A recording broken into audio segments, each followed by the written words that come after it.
Oh my goodness, guys. It actually took me 15 minutes after the match to get here to record this video because of what I just watched. So if you're watching this video, congratulations if you're a Spurs fan.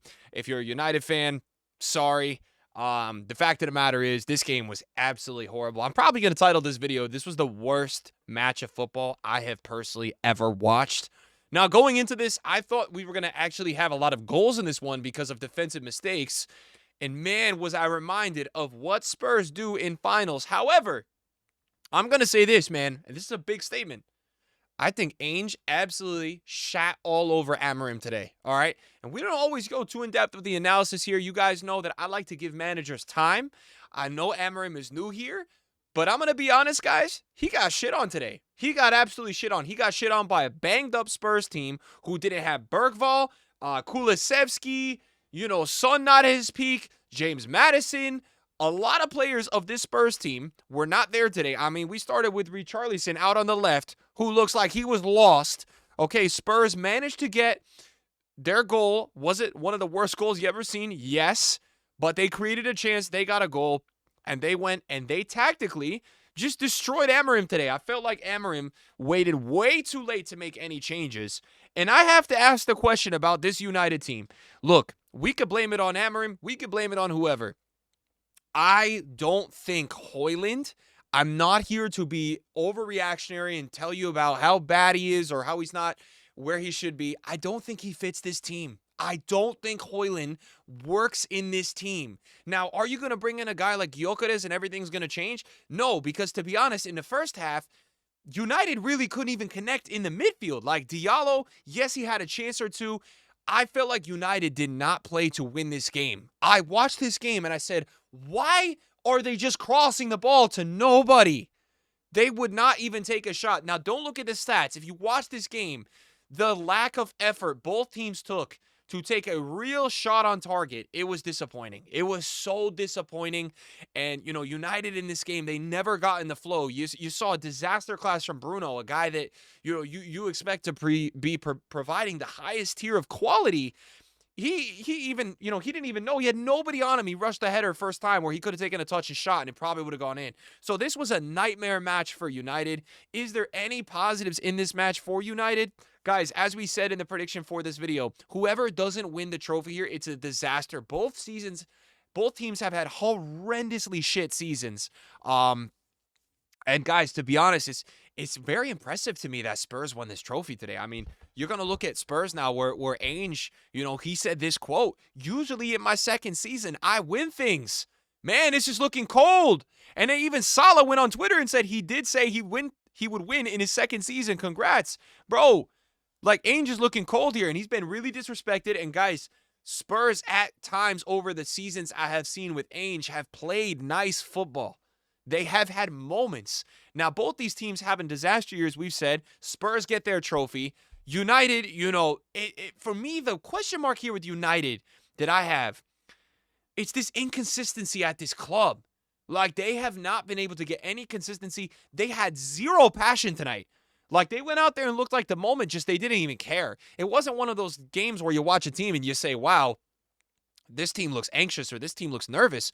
They looked like they didn't give a shit. And I'm sorry for all my cursing on this channel. If you guys, are younger and, you're like, why is this guy cursing? It's out of frustration. It's out of frustration. Look, both these teams, I just wanted a good final. We got a horrendous final. So I'm not taking anything away from Spurs. Guys, you're happy if you're a Spurs fan because you've managed the game perfectly. And that's where I look at the difference between these two managers. I say, wow, Ainge knew going into this the personnel he had. He knew how to be successful in this match, right? They absolutely dogged them because they realized if you defend United this way, they don't have anything. Right? They forced United to completely go wide the whole game. They basically put them into a rat trap the whole game where United just kept going wide. They didn't even try to penetrate the middle.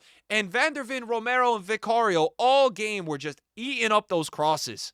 The whole game. We saw Garnacho take one shot.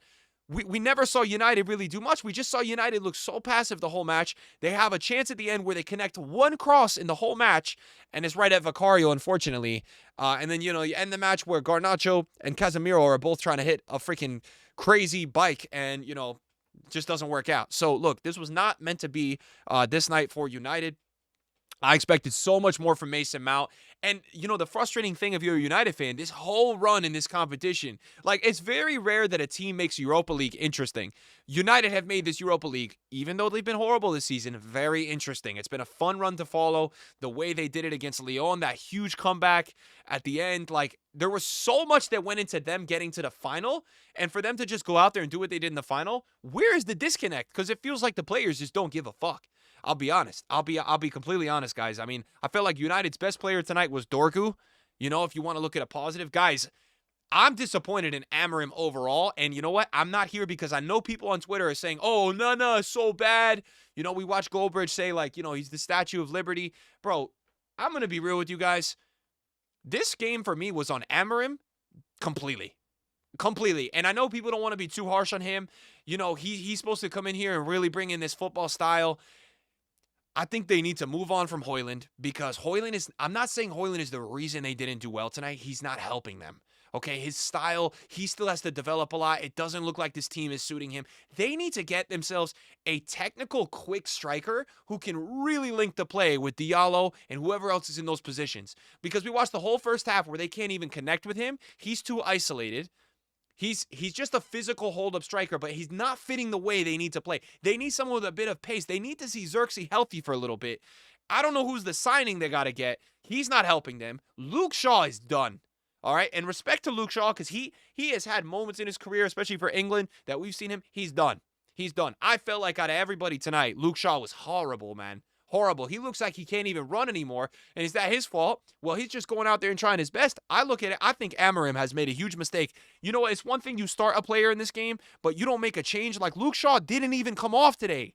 He did not even come off. He was terrible. And you wait all the way until the 70th minute. Say what you want about Garnacho. Say what you want about Xerxes, who's just coming back from injury. Say what you want about Kobe Mino. For me, Kobe Mino has had a huge history of scoring some big goals, being in big moments. You wait 90 minutes to bring in Kobe Mino with how this team was playing? I mean, you see how the first half went. Even before the Spurs goal, the game was the same. Spurs was game planning this game to get a draw into extra time because they knew their personnel. They weren't overcommitting. They pretty tried to do the similar thing they did against Liverpool, except Liverpool got the earlier goal in that final, which was one of the most boring finals. I mean, this was the most boring final, but fair play to Spurs. I look at Ainge and I'm saying, wow, he really has implemented a good style when Spurs are healthy, but he knows his personnel. He made the adjustments to get this win tonight for them. And you can't say that about a ton of managers because all these people want to glaze Amorim. Guys, the changes he made were horrible tonight. I mean, he left Højlund out there for 70 minutes. He didn't do anything, respect to him. Man, I don't know where is the future for United, guys, because, oh my God, they actually had one shining light this season, which was they played well in Europa League. They did. And we just look at this game and I'm like, dude, what did they even do in this game after they did all of that in the competition? And now they're going to leave the season with the worst season in Manchester United history. And where does it go next season?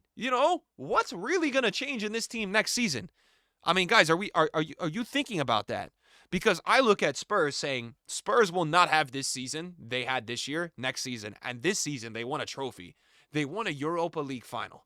They will have injuries back. They will probably get a few players into the team. All right, they will. I don't know who United is getting. United have a couple players injured. Obviously, Martinez I really rate high. De Ligt as well. He's been injured. But who are these guys going to get into this team that is going to make them play a better style? I don't like the style Amorim is playing. I don't. I mean, we get to a final. We really get to see what a manager is able to do. I didn't see nearly enough tactical adjustments tonight. I really didn't. And I just looked at Ainge, this guy was just laughing at Amorim because the whole second half, really until the last 5-10 minutes, we just didn't see United change the way they were playing or doing anything. That was it. I mean, they were so happy to soak up all these crosses. It kind of reminded me of Real Madrid this year tactically a little bit. Now, obviously, Real Madrid are much better than Manchester United, but it did remind me a little bit. We watched the Real Madrid match against Arsenal where, Arsenal is just yeah, here you go. We're going to try to get you out wide and just cross the ball, and you crossing the ball to Vinny and Mbappe. Those guys are never going to score headers against Arsenal center backs. It just reminded me of that game where Spurs really just worked them into their game where they just said, cross the ball, do your thing. I mean, what are even the positives for United tonight? I feel like Harry Maguire played well. Dorgu played well. Aside from that, guys, not much, man. Not much. Really not much. I mean, I get it's a final. I get you're lining up maybe a little bit more. You're thinking about playing a little more defensive, but oh my God, what a horrible match of football. I don't know how you guys are feeling about this game, so let me know in the comments. A lot of you guys stopped along in the watch along to watch this with us. I felt like genuinely this was the most boring game of football I've watched in so long. If you're a Spurs fan, I can't knock you for that because you managed the game with your personnel. You get a Europa League trophy. Ainge shushes all the haters. Congrats if you're a fan. You're going to be better next season. You will. You will. And that's the saddest thing. It was even more of a disaster, in my opinion, for United to lose than Spurs tonight. Not out of Spurs, still not with the trophy, but more because I think Spurs will be a lot better next season than they were this season. If you even just look at goal differential, even potentially, the way Spurs are playing, the way they create, it's way more than United. So for Ainge to go through and actually manage the game the way he did, I have a lot of respect for him, bro. He talked the talk. Second season, he went to get the trophy, and now we look at a situation where, like, is United a serious consideration for a relegation team next year? I don't know. I said this year I think they weren't close to that, and I still think they have individual quality to be more than that, but oh my God. It's concerning. If you're a United fan, it's really concerning going forward because I don't even know who you are going to bring in. I don't love the style they're playing. I really don't. They've been horrible in the Premier League, like absolutely terrible. They've lost, at least in the last 5, they've lost 4. So, guys, United fans, get in the comments. I mean, just let me know. What are we thinking going forward? It is a very weird time. One of the most historic, successful clubs is really on track to just continue to get worse. And you wonder, how could it get worse? Well, you're not going to be in a final next season. I'll tell you that much. No way, right?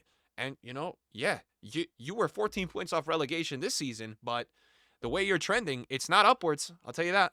So what a horrible game, guys. Honestly, what a horrible game. If you watched it, you all are watching this video because you're like, wow, I want to watch this guy rant about how he wants his time back, which is accurate. But, man, it was just terrible, guys. So thank you guys for watching the video. I appreciate it, and I'll see you guys next time. Peace.